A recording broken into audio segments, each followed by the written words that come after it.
to Wong Chemistry channel. For this video, we will discuss about Bohr atomic model and also its 4 postulates. Niels Bohr is a Danish physician that proposed an atomic model that we still use until today.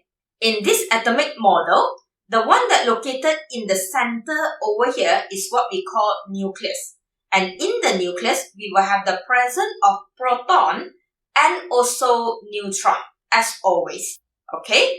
And therefore, proton will always give rise to the positive charge because the presence of proton in the nucleus. And then next, in the atomic model, you will see all these black lines. Okay? All the black lines over here represent energy level. Okay? All this is actually energy level. So you can see there is also another energy level. And energy level is also called as orbit or shell. And energy level having a symbol, we can label it by using N. And over here, when this is the nucleus, the energy level that is closest to the nucleus is what we call N equals to 1. And moving up, further away from the nucleus, the second energy level is your N equals to 2. Moving further away from the nucleus is your N equals to 3. N equals to 1, N equals to 2, N equals to 3 depends on where is your nucleus. The one that closest to your nucleus will be N equals to 1, moving up 2, 3, 4, 5 and so on. In the other words, if I have another energy level over here, let's say I have another energy level, that will then be my N equals to 4. Okay, so that is energy level. And in every energy level, you realize that you have the presence of electron. Knowing that electron will carry a negative charge over here, in your first energy level, there is 2 electrons. Okay? In your second energy level, that is also your electron. And the number of electrons will depend on what element we are talking about. And let's say, for example, I'm talking about hydrogen. We know that in hydrogen, there is only 1 electron. So that is my nucleus. That is my N equals to 1. And I only have 1 electron located in the N equals to 1. Do you need to draw the N equals to 2? No, because hydrogen only have 1 electron. Let's say I'm talking about carbon. We know that carbon having 6 electrons. So 6 electron means I have my nucleus in the center. I have my N equals to 1 that can hold up to 2 electrons. And then I can have my N equals to 2 that can hold to another 4 electrons. That is my carbon. Okay, with the 6 electron, 2 electron in the N equals to 1, another 4 electron in N equals to 2. So that is how we use the Bohr atomic model. Okay, next, you have a low energy level. Low energy level is normally those that are closer to your nucleus, like your N equals to 1. So your N equals to 1 over here is your low energy level, while you have your high energy level, like your N equals to 3. Okay? High energy level means the one that are further away from the nucleus. Okay? Low energy level is the one that closer to the nucleus. The closer to the nucleus, the lower the energy. The further away from the nucleus, the higher the energy. Your N equals to 4 over here is also your high energy level. Alright? So bear that in mind, energy level, we also call as orbit or shell that we always use N as a symbol. N equals to 1 is always the one that closer to the nucleus. Okay? And that is your Bohr atomic model. This is the model that Niels Bohr proposed. And we are still using this Bohr atomic model until today to show the arrangement of electron in an atom. The question will be, where this atomic model come from? The atomic model comes from the postulate that proposed by Bohr. There are 4 postulates that we are going to look into in this video. The first one is the electrons will move in a circular orbit around the nucleus. The second, in the permitted orbit, the energy associated with the electron motion is quantized. The second last, there will be no energy absorbed or released by the electron when it's at ground state. Last but not least, energy is emitted or absorbed by an electron when it transits from one energy level to another. If you realize, all these postulates or in the entire Bohr atomic model, we will actually focus more on the electron. Okay, where is the electron, the position of the electron, the movement of the electron, and etc. Next thing that we will focus on is actually the energy of the electron. Okay, look at it. So it's always about the electron and also its energy in the atomic model. Kind reminder over here, the only thing that will actually keep moving in an atomic model is your electron. Electron is the only thing that will keep moving in an atom. Your neutron and your proton is located in the nucleus and they shall never move. They will remain in the nucleus forever. So the only thing that can move around is electron. That's why we only focus at the electron. We'll go into detail each and every one of these postulates, don't worry. The first postulate is the electron move in a circular orbit around the nucleus. So that is my nucleus, everybody knows that. And we know that nucleus holding proton and also neutron. And around the nucleus, we have something called shell or we call energy level. Okay? And in this energy level, you know that you have electrons. And what Niels Bohr say is the electron will move in a circular orbit around the nucleus. In the other words, the electron is actually keep moving circular around the nucleus but remain in the shell. It's not leaving the shell. Look at it. It still remain in the shell. In the other words, the distance of the electron from the nucleus remain unchanged. The distance will be forever the same. Okay? So, this road or this place that the electron keep moving around the nucleus is what we call orbit. Orbit is the pathway where the electron is moved around the nucleus. And always remember, electron will only move in the orbit. Alright, it will only move in the orbit. You will never have electron here. No, electron won't be sitting there. Okay? Electron will always be in the orbit and move in the orbit around the nucleus from the fixed distance. The orbit is also what we call shell, energy level, or N. So the next question will be, why the electron is keep moving but they have the fixed distance from the nucleus? Why there is a fixed distance? Simple. The next postulate will answer. In the next postulate, in the permitted orbit, we agree that right now we have orbit. Okay? And the energy associated with the electron motion is quantized. Quantized over here means fixed. Alright? The energy of the electron is fixed in the orbit. It's as simple as that is my n equals to 1. Look at it. That is my n equals to 1. And this electron at n equals to 1 will have a fixed amount of energy. And that energy is negative 2.18 times 10 to the power of negative 18.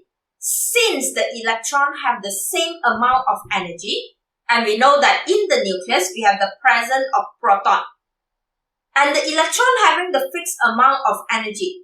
So, the force of attraction between the positive charge, the proton in the nucleus, and also the electron in the n equals to 1 will have the same force of attraction because the energy is the same. So when the force of attraction is the same, when the electron rotates circular around the nucleus, the distance will be the same because the force of attraction is the same. Okay? And at n equals to 2 over here, this electron, all these electrons that located at n equals to 2 will have another fixed amount of energy. So that electron in n equals to 2 will have 0.545 times 10 to the power of negative 18. All this electron, alright, all the electron is having a fixed amount of energy. With a condition, they are located in the permitted orbit. So in the fixed orbit n equals to 2, all the electron at n equals to 2 will have this fixed amount of energy. And the same thing applies when you have n equals to 3 at your n equals to 3 over here, your third energy level, all these electrons that located in the n equals to 3 will have another fixed amount of energy, which is negative 0.242 times 10 to the power of negative 18 joule. Okay? So all these electrons that located at n equals to 3 will have the same distance from the nucleus. Alright? They will have the fixed distance from the nucleus. And when they rotate, they will only rotate in the orbit. Alright? And the question will be, where is all this value come from? Simple. We have a formula for that. And the formula to calculate all this value is your energy at n energy level equals to negative RH times 1 over n square bracket. So RH is a Reinberg constant, 2.18 times 10 to the power of negative 18 joule. This is fixed. It won't change. It's a constant. This n over here is actually your energy level. In the other words, if I want to find energy of this electron at n equals to 1, the formula that I will use is this. RH 1 over n square bracket. So we know that your RH over here is 2.18 times 10 to the power of negative 18 joule. Your n right now is 1 because my electron is located at n equals to 1. 1 over 1 square bracket. And you realize that when you calculate, you will get negative 2.18 times 10 to the power of negative 18 joule. So the same thing apply over here is you will replace the n equals to 2. Over here, you will replace n equals to 3 by using the same formula. So this is the formula to calculate energy of an electron in the orbit. Okay? So if my electron is at n equals to 4, then the n over here will be n equals to 4. If my electron right now is located at n equals to 7, then this n will be 7.